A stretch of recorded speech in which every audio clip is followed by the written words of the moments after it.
ఈ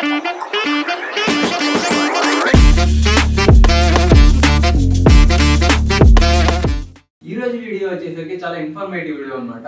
సో ఈ మైక్ గురించి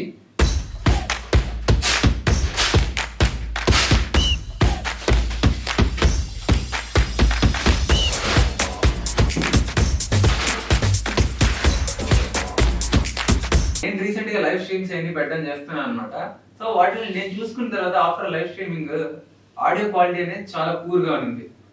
మన స్ట్రీమింగ్ క్వాలిటీ అంతా బాగుంది, క్లారిటీ బాగుంది, అన్ని బాగా వస్తున్నాయి. కానీ ఆడియో క్లారిటీ అనేది బాగాలేదు. అప్గ్రేడ్ అవ్వాలని చెప్పేసి మైక్స్ మీద రీసెర్చ్ చేశాను. సో ఖచ్చితంగా ఒక ఆడియో ఇంటర్ఫేస్ అండ్ మైక్ ఉండాలి. మన దగ్గర బడ్జెట్ ఏమో లేదు. సో బాగా రీసెర్చ్ చేశాను. ఒక ఆడియో ఇంటర్ఫేస్ ఆర్డర్ పెట్టాను. అది మీకు నెక్స్ట్ వీడియోలో చూపిస్తాను. ప్రస్తుతానికి అయితే మైక్ వచ్చింది. దీని అన్బాక్సింగ్ చూద్దాం మనము.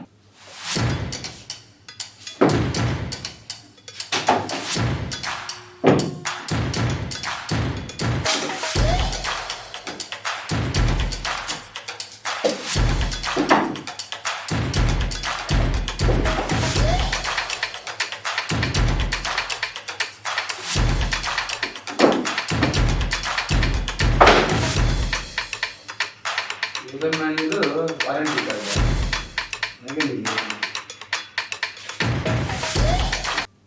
ఇక మన బాక్స్ లో వచ్చేసరికి ఒక XLR కేబుల్ ఇచ్చారు. దీన్ని మనం ఆడియో ఇంటర్ఫేస్ కనెక్ట్ చేసుకోవాలన్నమాట.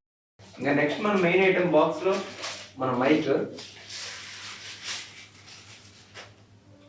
ఇదే అనమాట మన మైక్. ఈ మైక్ వచ్చేసి మనం ఆడియో ఏరియా నుంచి purchase, model number AM-C11. So ఇది ఒక ఎంట్రీ లెవెల్ మైక్ అనమాట. మనకి దీని స్పెసిఫికేషన్స్ చూసుకుంటే signal to noise ratio 78 decibels ఉంది మనకి. ఫ్రీక్వెన్సీ రేంజ్ వచ్చేసి 20 Hz to 20 kHz. Frequency response మనకి 16 kHz. నాయిస్ లెవెల్ 90 dB ఉంది. అసలు ఇవన్నీ మనకి ఎందుకు అయ్యా అనుకుంటే, అసలు క్లియర్ కట్ గా చెప్పాలంటే మన బడ్జెట్ యూట్యూబర్స్ కోసం entry level mic. USB type mic కాదనమాట, XLR టైప్ మైక్. మంచి క్వాలిటీ ఉంటుంది మనకి. వీళ్ళు బాక్స్ లో వచ్చేసి మనకి 2 మీటర్స్ కేబుల్ ఇచ్చారు, XLR కేబుల్. జస్ట్ ఇక్కడ కనెక్ట్ చేసుకొని ఈ ఎండ్ వచ్చేసి మేల్ ఎండ్ వచ్చేసి మనం ఆడియో ఇంటర్ఫేస్ కనెక్ట్ చేసుకోవాలి. నెక్స్ట్ మీకు ఇంకో వీడియో కూడా వస్తుంది ఆడియో ఇంటర్ఫేస్ మీద. మైక్ సెటప్ చేసిన తర్వాత క్వాలిటీ అయితే ఎలా ఉంది? నేనైతే బూమామ్ వాడాను. మీకు నచ్చిన స్టాండ్ మీరు వాడుకోవచ్చు. ఇలాంటి మరిన్ని వీడియోస్ కోసం సబ్స్క్రైబ్ చేసుకోండి విద్యుత్ వికాస్ని. మరి ఉంటా, బాయ్.